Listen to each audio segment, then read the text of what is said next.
Tinokutambirai kunhau dzomanhoko muzuva ra21 mwedzi waChiwabvu. Bazi rehurumende rinochengeta zvokudya zvonyika rati iro matura onyika rikokoko nochibahwe chosadza. Wareketa kuti wakatambira matani ochibahwe anopfuura 20. Gohori riri kureva kuti chibahwe munyika chaingidzira zvakapetiwa katatu kubva mugore rapera. Tinondoimba kuti ndiko kupera kwenzara. Wakuru wakakupa chironda wanenge wati udokerere kudyiwa nonhunzi. Wasikana watatu webato reMDC Alliance wakambotsakatisiwa wakaendesiwa pamberi pedare redzimhosva muHarare. Mhosva yawo kwainjo kuedza kuratidzira zviribe mvumo pabodzipo nokukurudzira vamwe kuti waite zvibodzizvo. Tinondoimba wachapukunyuka mutehweyu. Nyaya yodzihwamupengo kadambure yaparira hurumende yedu. Pari zvino wati iwo wabenuki wese wari kuisiwa mumugarandega wachatotsvakirwa dzimwe nzvimbo hwiba pazvikoro sezvawanga wari kuita, nokuti zvikorozvo zvaakuchida kuchivhuwapo kare. Ipapa kukubana konzero kwega kuchaenderera mberi muvatungamiri vehurumende yedu nokuda kudambudziko rii.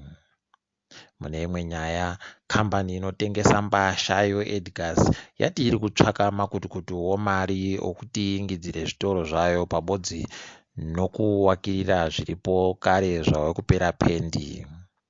Mari wari kutsvaka wati inosvika mamiliyoni 40. Wakaiboya watoti wachagoisapo nechitoro chopadandemutande kuti zviingidzire basa raworo. Chirwere chodzihwa mupengo munyika chave nevanhu vanodarika 100. Nyasi kwabatiwa vabenuki vanosvika 40 kuti wanahwo unyeho. Wabatiwa wese kusiya kwomubodzi kwai wari kugara munzvimbo dzomugarandega dzakatenderedza nyika dziri kuHarare, Masvingo noBulawayo. Mbanje yave kutsvakiwa vanoirima munyika medu. Wachairima kwai wachagopuwa mapepa omunda kuti ngwawo, apa wachizopuwa futi nomarezinesi okuti warime mbanjeyo. Mbanje ichairima wachazoda kuisenzesa kuita mabasa okutsvaka nokuingidzira mishonga yokurapa vanhu.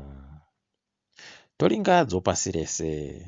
Chikoro chofundo yepamusoro chekuNairobi chaita zvisakaonekwa musondo rino, apo chanyoresa bvunzo dzawo padandemutande hwiba pamapepa sokare. Iyi imwe yenzira dzavari kuita kuti vanhu vapukunyuke mutehwe wodzihwamupengo wadai kunetsa pasi rese. Kunyika yeAmerica kwakapondiwa mumwe murume wechitema anonzi George Floyd. Murumeyu akasungiwa manja abva achitsitsiwa pahuro pache kusvikira apfa. Mapurisa akaita izvi aribe zvaaitiwa, izvo zvapa vanhu vese pasi rese kugumbuka fani. MuAmerica magara muchindopondiwa vana vatema kubva kare vachiitiwa sohuku.